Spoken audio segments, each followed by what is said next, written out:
فاعوذ باللہ من الشیطان الرجیم بسم اللہ الرحمن الرحیم الصلاۃ والسلام علیک یا رسول اللہ الصلاۃ والسلام علیک یا حبیب اللہ الصلاۃ والسلام علیک یا نبی اللہ وعلی آلک واصحابک یا نور اللہ۔ آقا دو عالم نور مجسم شاہ بنی آدم صلی اللہ تعالی علیہ وآلہ وسلم کا فرمان عالی شان ہے، جو بندہ مجھ پر 1000 مرتبہ درود پاک پڑھتا ہے وہ مرے گا نہیں جب تک جنت میں اپنا ٹھکانہ نہ دیکھ لے۔ صلو علی الحبیب صلی اللہ تعالی علی محمد صلی اللہ علیہ وسلم۔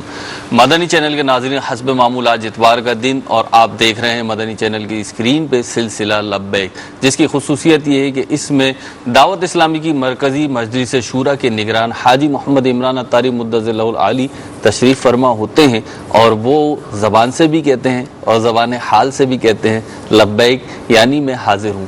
ہم بھی سوالات کرتے ہیں، آپ بھی سوالات کر سکتے ہیں، واٹس ایپ کے ذریعے بھی اپنے پیغامات ریکارڈ کروا سکتے ہیں، ٹیکسٹ میسیجز بھی کر سکتے ہیں، اور جو آج موضوع ہے اس سے متعلق بھی اپنے تاثرات، اپنے جذبات، اپنے سوالات اور اپنی آراء آپ ہمیں بھیج سکتے ہیں۔ انشاءاللہ ممکنہ صورت میں شامل کر لیا جائے گا، اور دیگر امور پر بھی، زندگی کے مختلف معاملات پہ، معاشی سرگرمیوں پر، اچھی بری صحبتوں اور افعال پر اگر آپ کوئی رہنمائی لینا چاہتے ہوں، کچھ تجزیہ لینا چاہتے ہوں، تو انشاءاللہ عز و جل ہماری کوشش ہوگی کہ آپ کی کال، آپ کا پیغام، آپ کا ٹیکسٹ میسیج ہم رکھیں مرکزی مجلس شورا کے نگران حاجی محمد عمران اتاری مدظر اللہ العالی کے سامنے، اور ان سے ایک ماہرانہ اور ایک نپا تلا تجزیہ اور مدنی پھول جو وہ پیش کرتے ہیں وہ لیں، اور اس سے اپنی زندگی میں انشاءاللہ عز و جل مثبت تبدیلی لانے کی کوشش کریں۔ آج ہمارا موضوع ہے شعبان کے حوالے سے، اور کیونکہ ماہ شعبان چل رہا ہے اور شعبان کی اپنی برکتیں ہیں، نبی کریم رؤوف الرحیم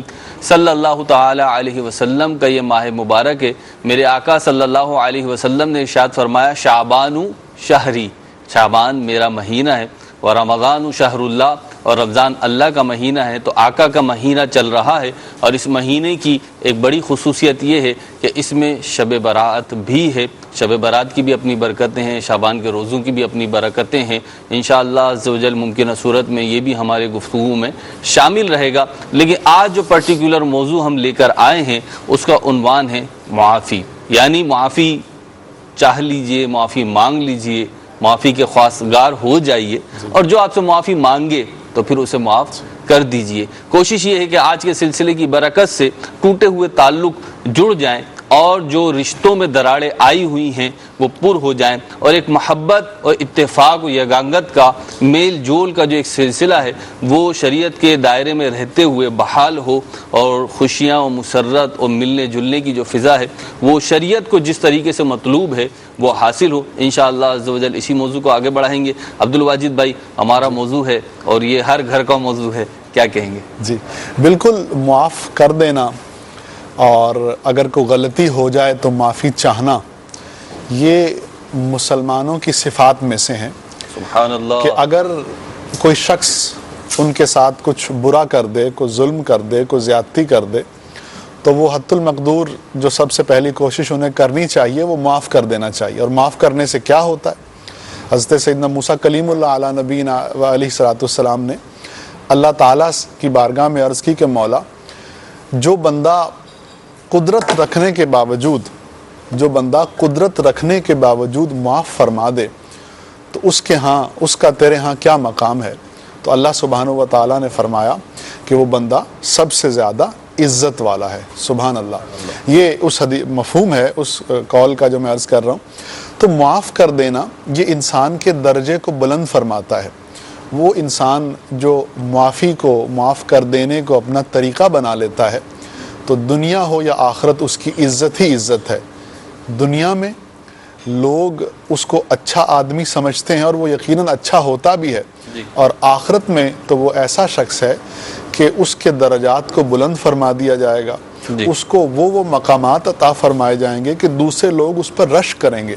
تو اللہ تعالیٰ مہروز بھائی ہمیں جو ہے وہ اس صفت کو اپنی صفت بنانے کی توفیق عطا فرمائے۔ بالکل ایسا ہی ہے، اور حدیث پاک میں نبی کریم صلی اللہ تعالی علیہ وسلم سے عرض کی گئی کہ یا رسول اللہ صلی اللہ علیہ وسلم، لوگوں میں سے اچھا آدمی کون ہے, سبحان بہترین آدمی کون ہے؟ تو نبی کریم صلی اللہ علیہ وسلم نے فرمایا لوگوں میں سے وہ شخص سب سے اچھا ہے جو کثرت سے قرآن کریم کی تلاوت کرے, زیادہ متقی ہو, سب سے زیادہ نیکی کا حکم دینے اور برائی سے منع کرنے والا ہو, اور سب سے زیادہ صلہ رحمی یعنی رشتہ داروں کے ساتھ اچھا برتاؤ کرنے والا ہو. تو یہ ایک اچھے آدمی کی خصوصیات نبی کریم صلی اللہ تعالی علیہ وسلم نے بیان فرما دی کہ تلاوت قرآن پاک کی کثرت کرتا ہو, وہ نیکی کی دعوت دیتا ہو, برائی سے بچاتا ہو اور صلہ رحمی کرنے والا ہو. تو یہ ایک اچھے آدمی کی خصوصیات ہیں, اور اللہ کرے ہم بھی اچھے بن جائیں. ہمیں غور کرنا چاہیے کہ وہ مبارک زبان کہ جس کے اچھا کہنے سے یقیناً لوگ اچھا ہو جاتے ہیں, تو انہوں نے جو صفات بیان فرمائی ایک اچھے فرد کی, معاشرے کے ایک بہترین شخص کی جو خصوصیات بیان فرمائی ہیں, میں اور آپ اور مدنی چینل کے ناظرین اس پہ غور کریں, بجائے یہ دیکھنے کے کہ دوسروں میں یہ صفات ہیں یا نہیں. ہم گویا کہ اپنے گریبان میں جھانکیں, خود اپنے آپ کو ٹٹولیں کہ ہمارے اندر یہ اچھی صفات ہیں یا نہیں ہیں. اگر ہیں تو سبحان اللہ شکر ادا کرنا چاہیے, اور مزید اس پہ استقامت پانے کے لیے اور اس کو اختیار میں رکھنے کے لیے کوششیں کرنی چاہیے, دعائیں کرنی چاہیے, التجائیں کرنی چاہیے. اور اگر یہ صفات ہماری حیات کا, ہماری زندگی کا, ہماری ذات کا حصہ نہیں ہے تو پھر اسے بنانا چاہیے. اور یہاں وہ حدیث شریف بھی میں ہاتھوں ہاتھ بیان ہی کرتا چلوں جو معافی چاہنے, معافی مانگنے, لوگوں کے ساتھ تعلقات کے حوالے سے, رشتہ داری کے حوالے سے اور لینے دینے کے حوالے سے بڑی اہمیت کی حامل ہے, اور بڑی ہی بنیادی حدیث ہے. یعنی اس موضوع پہ گفتگو ہو اور وہ حدیث کہیں نہ کہیں سے نہ آئے, ایسا ذرا مشکل ہوتا ہے. کہ نبی پاک صلی اللہ علیہ وسلم نے ارشاد فرمایا جو تمہیں محروم کرے تم اسے عطا کرو, جو تم سے قطع تعلق کرے, تعلق توڑ دے, تم اس سے ملاپ کرو, تم اس سے ملتے رہو. اور تیسری چیز یہ کہ جو تم پر ظلم کرے تم اسے معاف کرو. یہ کیسی پیاری بات ہے. اچھا, اسی بات کو مختلف احادیث میں مختلف طریقوں سے بیان کیا گیا.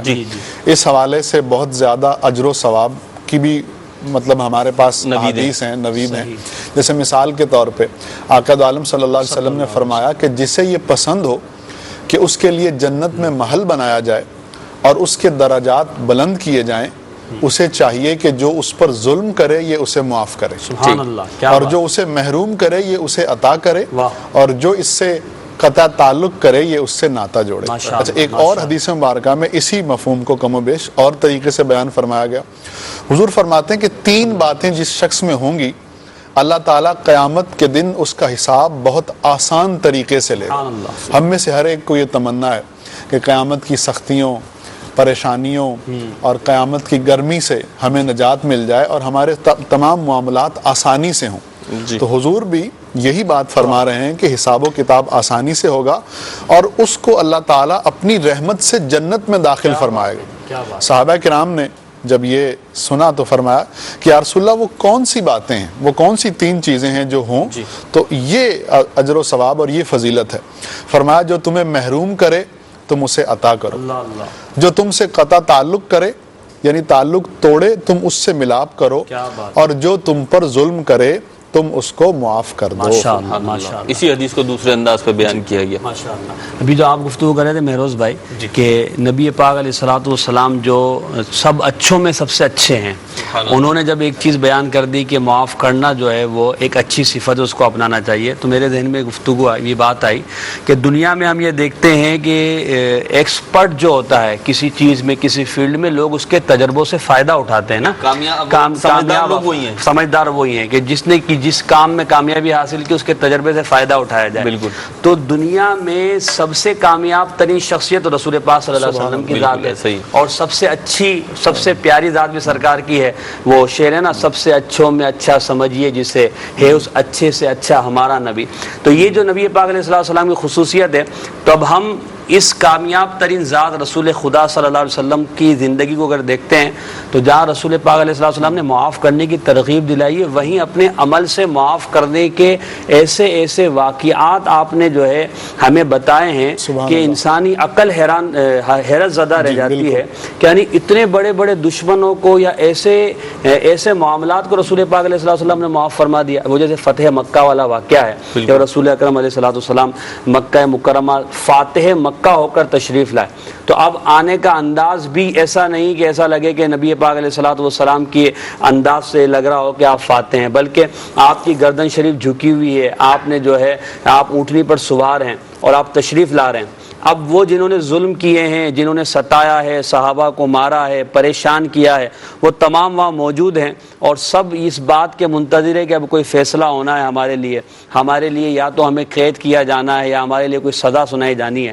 مگر یہی ہے کہ رسول اکرم علیہ السلام کی طرف سب کی نظریں ہیں اور سب کے دلوں میں ایک کیفیت ہے کہ پتہ نہیں کیا ہونا ہے. تو اب جب آقا کریم صلی اللہ علیہ وسلم اپنی زبان حق کے ترجمان سے کچھ ارشاد فرماتے ہیں تو وہ یہ ہوتا ہے کہ سرکار علی وقار علیہ السلام مفہوم ہے کہ پوچھتے ہیں کہ تمہارا میرے بارے میں کیا گمان ہے، تو لوگ کہتے ہیں کہ آپ کریم باپ کی اولاد ہیں اور آپ خود بھی کریم ہیں. تو اس پر رسول اکرم علیہ السلام نے ارشاد فرمایا کہ آج میں تم سے کوئی مواخذہ نہیں کروں گا، بلکہ تمہیں وہی بات کہوں گا جو حضرت یوسف علیہ السلام نے اپنے بھائیوں سے کہی تھی، لا تثریب علیکم اليوم، کہ تم پر آج کسی قسم کا مواخذہ نہیں ہے، جاؤ تم اللہ کی رضا کے لیے آزاد ہو. تو یہ اتنا بڑا جو فیصلہ جو معاف کرنے کا سرکار علی وقار نے اپنی ذات سے ہمیں بتایا، اس پر ایک وسوسہ جو آتا ہے لوگوں کو مہروز بھائی کہ یار مجھ پر ظلم کرے میں کیسے معاف کر دوں.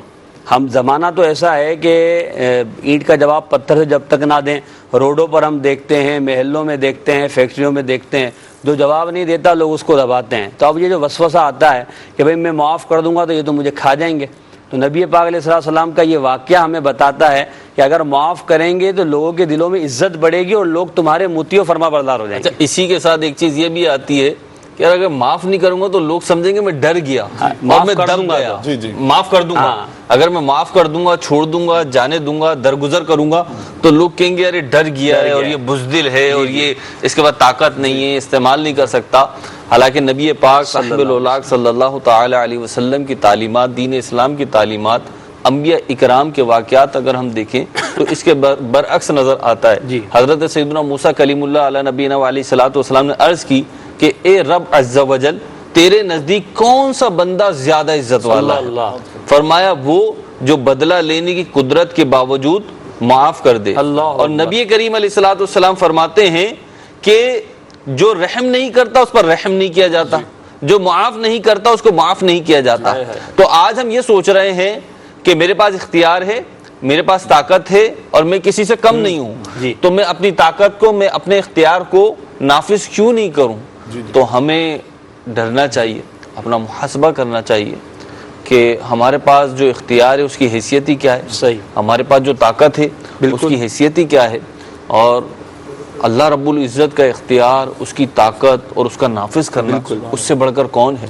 تو ہمیں ڈر جانا چاہیے، دنیا کے حوالے سے بھی ڈرنا چاہیے کہ اگر اللہ رب العزت، جسے کہتے ہیں نا اللہ کی لاٹھی بے آواز ہے، تو پتہ بھی نہیں چلے گا، محسوس بھی نہیں ہوگا کہ کہاں سے آیا، کیا ہوا، اور ہمارے جو اختیارات ہیں، جو طاقت ہے، جو بھرم ایک ہم نے دنیا میں بنایا ہوا ہے، یہ سب جاتا جائے گا. اور پھر اس پہ مستزاد یہ، اس پہ مزید یہ کہ کل قیامت کا جب دن ہوگا واجد بھائی، تو مطلب اس وقت کیا کریں گے؟ یہاں تو چلو طاقت نافذ بھی کر لی، کل قیامت کے دن ہم کیا کریں گے؟ کون ہمارا سہارا بنے گا؟ کون بچائے گا اگر ظلم و زیادتیاں اس طریقے سے؟ یہ جو تاثر ہمارے معاشرے میں ہے کہ جب کوئی معاف کر دیتا ہے تو معاف کرنا بزدلی کی علامت ہے، معاف کر دینا کمزوری کی علامت ہے. تو بحیثیت مسلمان جو ہے نا، جو اسلام کی تعلیمات جن کی طرف آپ نے اشارہ بھی فرمایا وہ دوسری ہیں. اسلام کیا کہتا ہے کہ عزت اور ذلت تو اللہ کریم کے ہاتھ میں ہے، سب اس کے ہاتھ میں ہے. وہ چاہے گا تو آپ کو عزت ملے گی، اور اگر وہ چاہے گا تو ذلت آپ کا مقدر ہو جائے گی.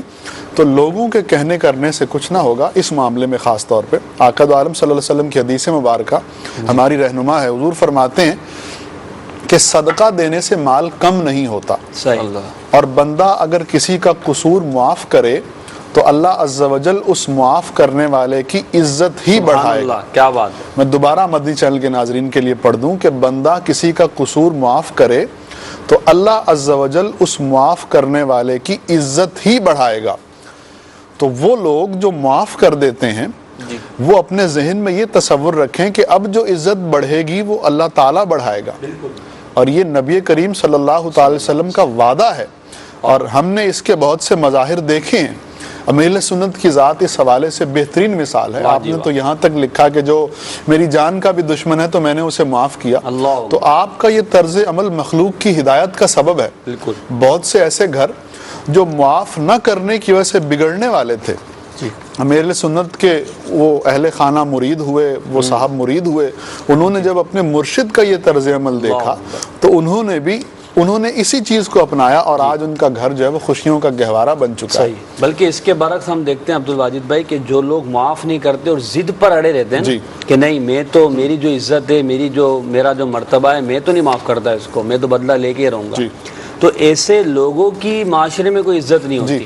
مثال اگر وہ خاندانی جھگڑا بھی ہے، دو بھائیوں میں اگر ہو گیا ہے یا کسی اسی طرح کے رشتہ داروں میں ہو گیا ہے، تو اب اگر رشتہ دار سے معافی نہیں مانگ رہا اور سالوں تک معاذ اللہ عز و جل دشمنی چل رہی ہے، ایک دوسرے کا منہ نہیں دیکھ رہے ہیں، کسی کے گھر نہیں جا رہے ہیں، نہ دعوت میں جا رہے ہیں، نہ دعوت دے رہے ہیں، نہ موت میں جا رہے ہیں، نہ میت میں جا رہے ہیں، کسی قسم کا کوئی تعلق نہیں رکھ رہے، تو جو ایسے لوگ ہوتے ہیں ان کو بھی لوگ اچھا نہیں سمجھتے۔ اچھا، پھر دوسری طرف سے اگر کوئی نرمی ہو جاتی ہے، ایک اگر یہ نرمی کا کچھ مظاہرہ کرتا ہے اور سامنے والا معاف نہیں کرتا، تو اس کی اور لوگوں کے دلوں سے عزت ختم ہو جاتی ہے کہ یار ایک تو یہ معافی مانگ رہا ہے، یہ جو ہے اپنے آپ کو جھکا رہا ہے، یہ اس معاملے کو ختم کرنا چاہ رہا ہے، مگر اس کو جو ہے پڑی نہیں ہے کہ یہ معاف کر دے اور یہ اپنی انا پر اڑا ہوا ہے۔ تو معاشرے میں بھی ایسے لوگوں کی عزت ہوتی ہے جو معاف کرنے والے، نرمی کرنے والے اور لوگوں کے ساتھ حسن سلوک کرنے والے ہوتے ہیں، ورنہ ضد پر اڑے رہنے والوں کا پھر کوئی ساتھ دینے والا نہیں ہوتا، وہ اپنی ضد ہی کی بھینٹ چڑھ جاتے ہیں اور پھر بالآخر وہ معاشرے میں بیچارے تنہا رہتے ہیں۔ تو اس لیے انسان کو وہ صفت اختیار کرنی چاہیے کہ جس سے اس کی دنیا میں بھی اسے فائدہ ہو اور اس کی آخرت میں بھی اس کے لیے بھلا ہو۔ مجھے ایک واقعہ یاد آ گیا، میرے ایک بہت قریبی جاننے والے ہیں، ان کے بیٹے کا انتقال ہو گیا، 16 سال کا جوان بیٹا تھا نا۔ ہوا یہ کہ وہ اسکوٹر پہ جا رہے تھے، ٹرک والے نے پیچھے سے اس کو ٹکر لگی اور بیٹا وہیں پہ جو ہے ان کا انتقال کر گیا۔ اچھا، ان کے ساتھ ان کا بھتیجا تھا بچہ، وہ گھر پہ خبر دینے آیا، وہ بہرحال اسپتال گئے، وہ تو اس کی ڈیتھ ہو چکی تھی۔ ایک ہی بیٹا تھا ان کا اکلوتا، 16 سال کا تھا، نوجوان، آپ سمجھتے ہیں گھر میں کیسا قرام مچا ہوگا۔ بہرحال جو ٹرک والا تھا اس نے بھی ایک اچھی ہمت کا مظاہرہ کیا اور وہ میت میں بھی آیا اور تمام معاملات میں شریک ہوا، یہاں تک کہ اس نے جو ہے وہ یہ کہا کہ آپ جس طرح بھی میرے ساتھ معاملہ کرنا چاہیں تو میں آپ سے ہر طرح کے معاملے کے لیے تیار ہوں، آپ کیس کرنا چاہتے ہیں، آپ بدلہ لینا چاہتے ہیں، بدلے لیں۔ مگر اس اسلامی بھائی کا، اچھا وہ امیر اہل سنت کے مرید ہونے اور مدنی ماحول سے وابستہ ہونے کی برکت ہے، وہ خود کہتے ہیں کہ اس نے جو ہے تمام چیزوں کو ترک کرتے ہوئے سارے مجمع کے سامنے کہا کہ بھائی مسئلہ یہ ہے، قصور تو تمہارا ہے، میں مانتا ہوں، میرا بیٹا تو چلا گیا، میں تم سے بدلہ لوں گا تو میرا بیٹا تو واپس نہیں آئے گا، میں نے تمہیں اللہ کی رضا کے لیے معاف کیا، اور ساتھ میں اس نے یہ بھی کہا کہ یہ میں اس لیے کہہ رہا ہوں کہ کیونکہ مجھے دعوت اسلامی کے مدنی ماحول نے یہ سکھایا ہے۔ یعنی کتنی بڑی بات ہے۔ اچھا، یہ معمولی لوگ نہیں ہیں، جی بالکل، جو کسی کو معاف کر دیں وہ معمولی لوگ نہیں ہیں، ان کا بڑا مقام ہے دنیا میں بھی اور آخرت میں بھی۔ بروز قیامت اس طرح کے لوگ جو ہے نا، قیامت کے روز اعلان کیا جائے گا جس کا اجر اللہ عز و جل کے ذمہ کرم پر ہے، وہ اٹھے اور جنت میں داخل ہو جائے۔ کیا بات ہے، کیا بات۔ سبحان اللہ۔ پوچھا جائے گا کہ کس کے لیے اجر ہے، وہ منادی یعنی اعلان کرنے والا کہے گا ان لوگوں کے لیے جو معاف کرنے والے ہیں، تو ہزاروں آدمی کھڑے ہوں گے اور بلا حساب جنت میں داخل ہو جائیں گے۔ ماشاءاللہ، کیا بات ہے، سبحان اللہ۔ تو یہاں جو ہم بات کر رہے ہیں نا، ابھی تک جو ہماری گفتگو ہو رہی ہے، یہ اس کا خلاصہ اور حاصل اس وقت تک یہ ہے کہ جو معافی مانگے تو پھر اسے معاف کر دو، معافی مانگے تو معاف کر دو، تو پہلے کوئی معافی تو مانگے، ہاں ذہن تو بنے معافی مانگنے کا، پہلے معافی تو مانگے۔ میں جھکوں کیوں؟ مجھے ایک بڑی پیاری بات دعوت اسلامی کے مدنی ماحول میں جب میں قریب آ رہا تھا، اللہ میں استقامت دے، آمین، تو ایک اسلامی بھائی نے بڑی پیاری بات کی، انہوں نے مجھے کہا کہ مہروز، غلطی اور خطا کی تلافی صرف ایک صورت میں ہوتی ہے، غلطی اور خطا جو آپ سے ہو گئی ہے اس کی تلافی صرف ایک صورت ہے، اس کی دوسری کوئی صورت نہیں بنتی، اور وہ یہ ہے کہ تم اسے ایکسیپٹ کر لو. سب سے پہلی بات یعنی پہلی سیڑھی یہ ہے کہ میں ایکسیپٹ کر لوں کہ ہاں مجھ سے غلطی ہوئی ہے, صحیح, ہاں مجھ سے خطا ہوئی ہے. اب آگے جو بھی اس کا بنتا ہے معاملہ پھر وہ چلے گا. جیسے کہ آپ نے ابھی واقعہ بتایا کہ وہ ٹرک والے نے جو پہلی بات کی نا وہ اتنی شاندار اور جاندار تھی کہ اس نے اپنی غلطی ایکسیپٹ کر لی. کیا بات, یہ بڑی اہم بات ہے. ہوتا معاملہ کیا ہے کہ معاشرے کی جو روش ہے وہ یہ ہے کہ ایک تو غلطی بھی کرتے ہیں اور پھر سینہ زوری بھی کرتے ہیں کہ غلطی کر لی, اب غلطی مان نہیں رہے, سامنے والے پہ ڈال دیتے ہیں, سامنے والے کسی پہ بھی ڈال دیتے ہیں. جناب یہاں تو معاملہ یہ ہے کہ اپنی زندگی بھر کی ناکامیوں کا, بے عملیوں کا, بلکہ بد اعمالیوں کا ملبہ بھی جو ہوتا ہے وہ کوشش کرتے ہیں کہ کوئی مل جائے اس کے سر پہ ٹوکرا رکھ دیں. صحیح. تو اس بات کو ریئلائز کریں, اس سے ایگری کریں اور اس کو ایکسیپٹ کریں کہ میں انسان ہوں بتقاضۂ بشریت بھی, کوشش کے باوجود بھی, اور جبکہ غفلت تو پھر تو بہت زیادہ. غلطیوں کے امکانات ہیں, مجھ سے غلطیاں ہوتی ہیں, صبح دوپہر شام ہوتی ہیں. ایکسیپٹ کریں بالکل, میں کوئی ایسا فرد نہیں ہوں جو معصوم عن الخطا ہے, جس سے خطا نہیں ہو سکتی. محفوظ عن الخطا بھی نہیں ہوں میں تو, بالکل, کہ خطاؤں سے محفوظ ہو گیا ہوں گویا کہ میں اب مجھ سے کوئی غلطی ہوگی ہی نہیں. اگر ہم غور کریں, آج ہی کے دن پہ غور کر لیں محسن بھائی, تو آج ہی صبح سے لے کے ابھی تک کئی کمزوریاں, کئی غلطیاں ہو چکی ہوں گی.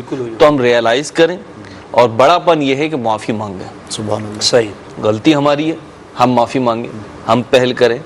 اب اس عمل کے بعد دوسرا اسٹیپ یہ ہے کہ جس سے معافی مانگی جا رہی ہے, جس سے معافی طلب کی جا رہی ہے, وہ معاف کر دیں, وہ معاف. اچھا, یہاں پہ جو نا سب سے بڑی بات جو رکاوٹ ہمیں نظر آتی ہے نا, ہم اسباب پر غور کرتے ہیں نا کہ یہ چیز اس طرف لے جانے والی ہے اور یہ چیز رکاوٹ ہے. انسان کو معافی مانگنے پر جو کے معاملے میں جو سب سے بڑی رکاوٹ ہوتی ہے وہ غالباً یہ ہوتی ہے کہ یہ سمجھتا ہے کہ میں چھوٹا ہو جاؤں گا, یا میری عزت کم ہو جائے گی, یا میں جھک جاؤں گا تو جو ہے لوگ کیا کہیں گے. سب سے بڑا جو معاملہ ذہن میں آتا ہے وہ یہ. تو اگر ان چیزوں سے بالا تر ہو کر اگر بہت ساری چیزوں میں ہماری مہروز بھائی رکاوٹ ہوتی ہے, لوگ کیا کہیں گے, تو اگر اس کیفیت سے نکل جائیں گے لوگ کیا کہیں گے, ہمیں لوگوں کے لیے تھوڑی کرنا ہے. اگر معاف کرنا ہے تو اللہ کی رضا کے لیے کرنا ہے, معافی مانگنی ہے تو اللہ کی رضا کے لیے معافی مانگنی ہے. اس کیفیت سے نکل جائیں کہ لوگ کیا کہیں گے, میں جھک جاؤں گا تو کیا ہوگا, میں معافی مانگ لوں گا تو میری عزت کا کیا ہوگا. وہ جو میں اپنے عبدالواجد بھائی نے بات کی کہ عزت و ذلت تو اللہ تبارک و تعالیٰ کے دست قدرت میں وہ دینے والا ہے, آپ جھک جائیے. جب نبی پاک علیہ السلام جو تمام لوگوں میں کامیاب ترین سب سے زیادہ عزت والی مخلوق ہے اللہ تبارک و تعالیٰ کی, وہ معافی مانگ لیتے تھے لوگوں سے اور لوگوں کو معاف کر دیا کرتے تھے, تو ہم اور آپ کس شمار میں, ہمیں بھی جھک جانا چاہیے, معافی مانگ لینی چاہیے. وہ حدیث پاک ہے نا, من تواضع للہ فقد رفعہ اللہ, جو اللہ کے لیے عاجزی کرتا ہے اللہ تعالیٰ اسے بلندی عطا فرماتا ہے. اور اس میں صرف رشتہ داروں ہی کو نہ رکھیں, کسی بھی مسلمان کے حوالے سے ہمارے دل میں بغض و کینہ کیوں ہو, دشمنی کے, عداوت کے یا سختی والے جذبات کیوں ہو, ہم مسلمان ہیں, ہم بھائی بھائی ہیں, تو ہمارے دل ایک دوسرے کے لیے نرم ہونے چاہیے, کشادہ ہونے چاہیے, وسیع ہونے چاہیے. اگر مجھ سے غلطی ہو گئی ہے میں معافی مانگوں, اگر کسی اور سے غلطی ہو گئی ہے وہ معافی مانگے, اور معافی مانگنے کے بعد معاف کریں بھی. یہاں صلہ رحمی کرنے کے حوالے سے, کیونکہ صلہ رحمی بھی اس میں ظاہر سی بات ہے بہت, یہ تو اعظم ہے, یعنی معافی کے حوالے سے اور رشتے قائم رکھنے کے حوالے سے یہ تو بہت بنیادی چیز ہے. فقی ابو لیث سمرقندی رحمۃ اللہ تعالی علیہ نے صلہ رحمی کے 10 فوائد بیان فرمائے. وہ فرماتے ہیں کہ صلہ رحمی کرنے کے 10 فائدے حاصل ہوتے ہیں. اب بھئی یہ ہے نا, ہر کام فائدے کے لیے کرنا ہے, تو صلہ رحمی کیا ہے, رشتہ داروں کے ساتھ اچھا سلوک کرنا, ان کے خوشی غمی میں شرکت کرنا شریعت کے دائرے میں رہتے ہوئے. فرماتے ہیں کہ سب سے پہلا فائدہ یہ کہ اللہ کی رضا حاصل ہوتی ہے. دوسرا یہ کہ لوگوں کی خوشی کا سبب ہے. تیسرا یہ کہ فرشتوں کو خوشی ہوتی ہے, مسرت ہوتی ہے. چوتھا یہ کہ مسلمانوں کی طرف سے اس شخص کی تعریف ہوتی ہے. پانچواں یہ کہ شیطان کو اس سے رنج پہنچتا ہے, شیطان کو تکلیف ہوتی ہے, نمبر نہیں کرنے دیتا, ہاں جبھی نہیں کرنے دیتا. نمبر 6 یہ عمر بڑھتی ہے. نمبر 7 رزق میں برکت ہوتی ہے. نمبر 8 فوت ہو جانے والے آباء و اجداد یعنی مسلمان باپ دادا خوش ہوتے ہیں. کیا بات. نمبر 9 یہ کون سا فائدہ بتا دیا آپ نے, اب یہ میں نہیں عرض کر رہا, تنبیہ الغافلین میں فقی ابو لیث سمرقندی رحمۃ اللہ تعالی علیہ نے اس کو بیان فرمایا ہے کہ فوت ہو جانے والے آباء و اجداد جو مرحومین ہیں, ہمارے باپ دادا ہیں, تو وہ خوش ہوتے ہیں اس عمل سے کہ میرے رشتہ داروں کے ساتھ اس کا تعلق ہے, اس سے خوش ہوتے ہیں. اور 9واں یہ کہ آپس میں محبت بڑھتی ہے. اور 10واں یہ کہ وفات کے بعد اس کے ثواب میں اضافہ ہو جاتا ہے، کیونکہ لوگ اس کے حق میں دعائے خیر کرتے ہیں۔ کیا بات ہے، کیا بات، تو یہ وہ 10 فوائد ہیں جو صلہ رحمی کرنے پر، تعلقات رکھنے پر ہمیں حاصل ہوں گے۔ ماشاءاللہ۔ وعلیکم السلام ورحمۃ اللہ وبرکاتہ۔ ماشاء اللہ عز و جل۔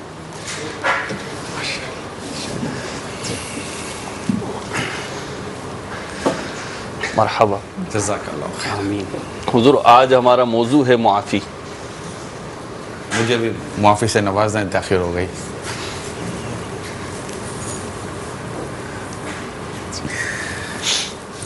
معافی موضوع رکھا ہے، اور جب موضوع ہمارا ڈسکس ہو رہا تھا تو بات ہوئی کہ جی معافی موضوع رکھتے ہیں، تو اس میں بات یہ ہوئی کہ آپ بہت خوش ہوں گے، معافی رکھیں گے تو آپ بہت خوش ہوں گے، تو کیا آپ سے معافی مانگی جائے تو خوش ہوتے؟ معافی ملتی رہے تو آدمی خوش تو ہوتا ہے، ملنا کچھ ملتا ہی ہے نا، جب ملتا رہے گا تو آدمی خوش ہوتا رہے گا۔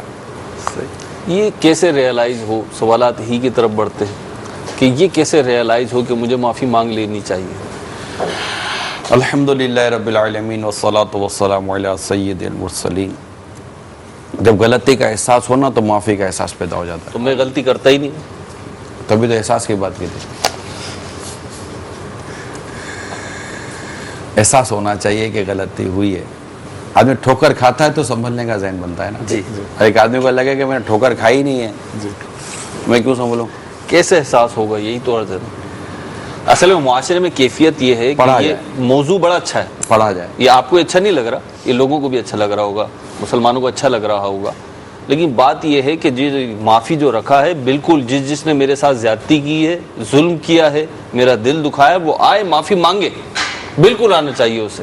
بات یہی ہے، شریعت یہ کہہ رہی ہے، تو وہ تو آتا نہیں ہے۔ اصل میں جس نے غلطی کی ہے یا جس نے حق تلفی کی ہے، یقیناً اس کو معافی مانگنی چاہیے، آنا چاہیے۔ مسئلہ یہ ہے کہ انسان اپنے آپ پر غور کرے اور تکبر سے، ایگو سے، ان کیفیات سے تھوڑا باہر آئے، تھوڑا کیا باہر آئے، اللہ توفیق ہے تو مکمل باہر آئے، ماشاءاللہ۔ اور یہ غور کرے کہ اول مجھ جیسا انسان، ہم جو انسان ہیں، میں اول تو یہ کہ گناہوں سے معصوم نہیں ہوں، بالکل ٹھیک ہے، مجھ سے گناہ ہونے کے بالکل امکانات موجود ہیں۔ دوسرا یہ کہ میں خطا سے بھی محفوظ نہیں ہوں۔ اب جیسے میں اپنے بارے میں بولوں تو ہم مطلب کہ گناہ سے بھی بچے ہوئے نہیں رہے، گناہوں سے بھی مطلب کہ بچنے کی صورت کیا نکالیں؟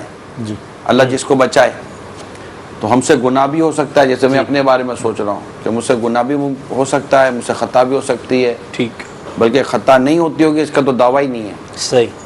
جب ایک انسان اپنے بارے میں یہ ریئلائز کر لیتا ہے نا، یہ مطلب ایک تعین کر لیتا ہے کہ مجھ سے گناہ اور خطا دونوں کا صدور ہو سکتا ہے، ممکن ہے، بلکہ ہوتا رہتا ہے، ہوتا رہتا۔ تجربات ہیں، وہ سارے مشاہدے موجود ہیں۔ تو اب یہ کہ اس میں کیسے سوچوں کہ یار میری کیا غلطی ہے؟ اگر ہو سکتا ہے میری غلطی ہو سکتا ہے میری بھول ہو، تو معافی مانگ لینے میں فائدہ ہی فائدہ ہے۔ ایک تو یہ کہ کچھ چیزیں سامنے اگر رکھی جائیں، لاجیکل چیزیں بھی اگر سامنے رکھی، اول تو یہ کہ معاف کرنا اللہ کو پسند ہے، سبحان اللہ۔ یہ تو قرآن کریم سے جی، ارشاد وَلْيَعْفُوا وَلْيَصْفَحُوا، معاف کرو، درگزر سے کام لو۔ صدیق اکبر رضی اللہ تعالیٰ عنہ سے رب کریم نے ارشاد فرمایا، سورہ نور میں یہ موجود ہے، اور پیارے حبیب صلی اللہ تعالیٰ علیہ وسلم سے بھی ارشاد ہوا ہے، اور چاہیے کہ معاف کریں، واہ، درگزر سے کام لیں۔ تو یہ چیزیں موجود۔ سرکار صلی اللہ تعالیٰ علیہ وسلم کی سیرت پر آتے ہیں تو سرکار صلی اللہ تعالیٰ علیہ وسلم امام الانبیاء ہیں، اور یہ واقعی گناہوں سے معصوم بھی ہیں۔ خطا تو خود نہ گناہ کا تصور ہے، نہ خطا کا تصور ہے، ٹھیک، جی، مگر نبی پاک صلی اللہ تعالیٰ علیہ وآلہ وسلم کا اپنے غلاموں سے، اپنی امت کی تربیت کا یہ میں معاملہ کہوں گا کہ کتنے مقامات پر معافی مانگنا ثابت ہے۔ اللہ اللہ، دوسری بات، صدیق اکبر رضی اللہ عنہ کا معافی مانگنا ثابت ہے، فاروق اعظم کا معافی مانگنا ثابت ہے، اصلاح بزرگان دین، آج تک جتنے بھی اولیاء کرام اور بزرگان دین آئے، کم و بیش سب کے بارے میں اگر ہم پڑھتے ہیں تو ان کی سیرتوں میں ایک پہلو یہ آپ کو ملے گا کہ منکسر المزاج تھے، سبحان اللہ، تواضع تھی، عاجزی تھی، اور معافی مانگنے کے واقعات ان کے ملیں گے. یہ تو ہو گئی ایک جیسے نقلی کتابوں میں لکھی ہوئی باتیں ہیں جو کہ ایک ہمارے لیے ایک موٹیویٹڈ ثابت ہوتی ہے. صحیح. دوسری طرف اگر ہم آتے ہیں لاجیکل، اگر عقلاً بھی اگر میں بات کروں تو دنیا میں شاید ہی کوئی ایسا آدمی مجھے نہیں لگتا کوئی لا سکے گا جو معافی مانگے اور اس کی عزت خراب ہو. اللہ اللہ. یہ ایک لاجیکل بات کر رہا ہوں، حدیث بھی اس پر موجود ہے. ٹھیک ہے. جو تواضع اختیار کرے گا اللہ تعالیٰ اسے بلندی عطا فرمائے گا. اصل معافی مانگنا تواضع ہے، ایک عاجزی، ایک انکساری ہے، اپنے آپ کو کمتر بتانا ہے. اور معافی کے لیے بھی جو معافی مانگے گا، جو معاف کرے گا، اللہ اس کی عزت بڑھاتا ہے. اس کی عزت بڑھاتا ہے جو معاف کر دے گا. تو اب یہ کہ اگر ایک چیز کا نہ دنیا کا کوئی نقصان ہے جی نہ آخرت کا کوئی نقصان ہے تو اسے اختیار کرنے میں ہر عقل مند آدمی پیش قدمی کرے گا. ٹھیک ہے. کہ یار اس میں نقصان نہیں ہے. اچھا نقصان نہیں ہے بلکہ فائدہ ہے. صحیح. ایک تو ہوتا ہے کہ نقصان اور فائدے کا پہلو غور کیا جائے گا، ٹھیک ہے. اور ایک ہے نقصان نہیں ہے. فائدہ. کوئی پوچھے گا یار فائدہ کیا ہے، تو نقصان نہ ہونا خود ایک فائدے پر دلالت کرتا ہے. لیکن تیسری چیز یہ ہے کہ اس میں فائدہ ہے. صحیح. تو اب معافی مانگنے میں فائدہ ہی ہے. یہ الگ بات ہے کہ اس پرفتن دور میں اگر کوئی آگے کہہ دے کہ یار مطلب معافی مانگنے پر اگر کوئی 2 باتیں سنا دے گا، تو اگر کوئی 2 بات سنائے گا نا تو 40 لوگ ایسے ہوں گے جو اس کی بات کی تائید کریں گے یار اسے اچھا کام کیا. یعنی معافی مانگنے پر کوئی کسی کو شرمندہ کرتا ہے تو اس سے لوگ اچھا نہیں کہتے. ٹھیک. تو فائدہ ہی فائدہ ہے. مجھے تو بظاہر نقصان کا کوئی پہلو نظر نہیں آتا. آدمی دن میں کئی دفعہ معافی مانگے، بلکہ میرا خیال ہے کہ اب جو ہفتہ آئے گا، اب جو جمعرات آ رہی ہے، شب برات ہے، اور ایک مسلمانوں میں ایک بھاری تعداد ہے جن میں ایک یہ رجحان ہے کہ معافی مانگتے ہیں. یہ چونکہ نامہ عمل تبدیل ہونے کا وقت ہوتا ہے اور نجات کی رات ہوتی ہے، تو ایک مسلمانوں میں بڑا خوبصورت ایک طریقہ رائج ہوتا چلا جا رہا ہے. اور اعلیٰ حضرت امام اہل سنت رحمۃ اللہ تعالیٰ علیہ نے بھی فتاوی رضویہ شریف میں بھی اس طرف توجہ دلائی ہے، تحریر عطا کی ہے. پھر امیر سنت نے اپنے رسالے آقا کا مہینہ میں تحریر عطا کی ہے معافی کی، تاکہ ہم لوگوں سے ان کے حقوق جو ہم نے حق تلف کیے ہوں یا کیے ہیں وہ معاف کروائیں. اب یہاں تھوڑی سی وضاحت یہ کرتا چلوں کہ ایک ہے معافی کی چند اقسام بھی ہم یہاں لیں گے. جب حقوق العباد کی بات آ رہی ہے تو ایک حق تلف کیا کہ ہم نے کسی نے کسی کی دل آزاری کی، یہ بھی اس کا حق تلف کیا نا. ٹھیک. اب اس میں ظاہر اس کے ایسی معافی مانگنی ہے کہ جس سے اس کو ایک راحت و تسکین کا سبب بن سکے. یعنی جتنی تکلیف دی ہے میں جو موٹی عقل میں جو آتا ہوں عرض کر رہا ہوں کہ آپ کے عمل سے اس کو جتنی تکلیف ہوئی ہے اس سے زیادہ آپ کے عمل سے اس کو خوشی ہوگی تو انشاءاللہ اس کی تکلیف کا جو بوجھ ہے نا وہ کم ہو جائے گا. ٹھیک. کیونکہ زخم چھوٹا بھی ہو نا مرہم اتنا لگایا جاتا ہے. جی. چھوٹے سے زخم پر بھی بالکل جیسے کہ اتنا مرہم ہی لگا دیں، مطلب مرہم لگا دیں. اتنا چھوٹا سا زخم ہوتا ہے، اس کی اتنی بڑی بعض اوقات پٹی ہو جاتی ہے کہ پٹی زخم کے لیے نہیں ہے، پٹی تو کور کرنے کے لیے. تو زخم آپ نے چھوٹا دیا ہو لیکن پٹی تھوڑی صحیح کرنی پڑے گی. صحیح. اور پٹی بار بار لپیٹی جاتی ہے تاکہ بالکل وہ زخم کو پکڑ لے. اب آپ بولے زخم اتنا سا تھا پٹی اتنی بڑی کر دی تو یہ زخم کی ریکوائرمنٹ ہے. ٹھیک. کریں آپ. تو اگر آپ نے چھوٹی سی بھی تکلیف دی ہے نا تو معافی بہت بڑی مانگے آپ. اللہ اللہ. تو انشاءاللہ تعالیٰ یہ فوائد سے خالی نہ ہوگی. تو تکلیف اچھا ایک تو یہ دل آزاری جیسے میں نے کہہ دی وغیرہ وغیرہ. اب دوسری حق العبد تو تلف ہوتا ہے، اس میں ہوتا ہے مال. کسی کا آپ نے مال ضائع کر دیا، اس کا مال کھا گئے.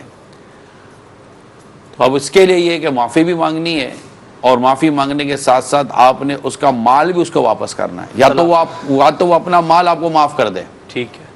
اچھا اب اس میں اگر وارثوں کا مال بھی ہے، یتیموں کا مال بھی ہے، نابالغوں کا مال بھی ہے، اس طرح کا مال ہے، تو اب وہ نابالغ جو ہے وہ معاف کرنے کی وہ حیثیت میں نہیں ہوتا. تو پھر یہ سارے حقوق العباد معاف کروانے کی اقسام آپ کی بنتی چلی جائیں گی. تو میرا مشورہ یہ ہے کہ ماں باپ، رشتہ داروں، آل اولاد، بھائی بہنوں میں سب سے میں دیکھیں، اور پھر آس پڑوس پر دھیان دیں، اور پھر ایک عام مسلمان جن سے آپ کا ملنا جلنا آفس کے اندر، اداروں کے اندر، ملنا جلنا رہتا ہے، ان سب پر دھیان دیں. آتے جاتے، اٹھتے بیٹھتے، کھاتے پیتے، قلم پینسل کاغذ ربر لیتے دیتے اور ملتے جلتے آتے، جو بھی ہے میکسیمم آپ سوچیں. آپ ایسا سوچیں جیسے آپ غریب ہو گئے ہیں اور آپ نے لوگوں کو اپنے اچھے حالات میں قرضہ دیا تھا. آپ غریب ہو گئے اور آپ نے اچھے حالات میں لوگوں کو قرضے دیے تھے. اب قرضہ دینے کے بعد اب آپ کو برے حالات آ گئے اور آپ چاہ رہے ہیں کہ مجھے ایک ایک پئی وصول کرنی ہے. اب آپ کاغذ قلم لے کے بیٹھیں گے تو کوئی بھی یہ نہیں کہے گا کہ تو کسی کو بھول گیا ہوگا، بلکہ آپ تو اس کا بھی شاید نام لکھ لو گے، یا ہو سکتا ہے اس کو بھی دیا ہو. نہیں جی ہو سکتا ہے اس کو بھی دیا ہو. تو جس طرح آپ یہ یاد کرو گے نا کہ کس کس سے پیسے وصول کرنے ہیں اور اس کی لسٹ بناؤ گے، اسی طرح لسٹ بنائے کس کس سے معافی مانگنی چاہیے. اللہ اکبر، یہ تو بہت کٹھن کام ہے حضور. نہیں کٹھن کام تو آگے آسانی بھی تو اتنی ہے. افضل الاعمال احمد ہوا، واہ، تو آگے آسانی بھی تو اتنی ہے. اللہ تعالیٰ سے معافی لینی ہے، میزان عمل پر کامیاب ہونا ہے، ٹھیک، پل صراط سے تیزی کے ساتھ رب سلیم کی صداؤں کے صدقے میں گزرنا ہے. انشاءاللہ. تو معافی تو مانگنے کے لیے پروسیجر تو کرنا پڑے گا نا. ٹھیک ہے. نہیں بالکل دنیا میں اگر معافی مانگ لیں دنیا میں اس طرح سے تو آخرت میں بھی مل جائے گی. اللہ تبارک و تعالیٰ کی رحمت بہت بڑی ہے. تم بندے ہو کر بندوں کے ساتھ معافی کا اور رحم دلی کا سلوک کرو گے تو اللہ تعالیٰ تو ارحم الراحمین ہے، جس نے تم کو معافی کی توفیق دی بلکہ تمہارے دل میں رحم ڈالا. جی. بلکہ معاف کرنے پر بھی جو تمہارے دل میں رحم ڈالا وہ بھی اللہ ہی نے ڈالا ہے. توفیق ہی اس کی طرف سے. توفیق اسی کی طرف سے.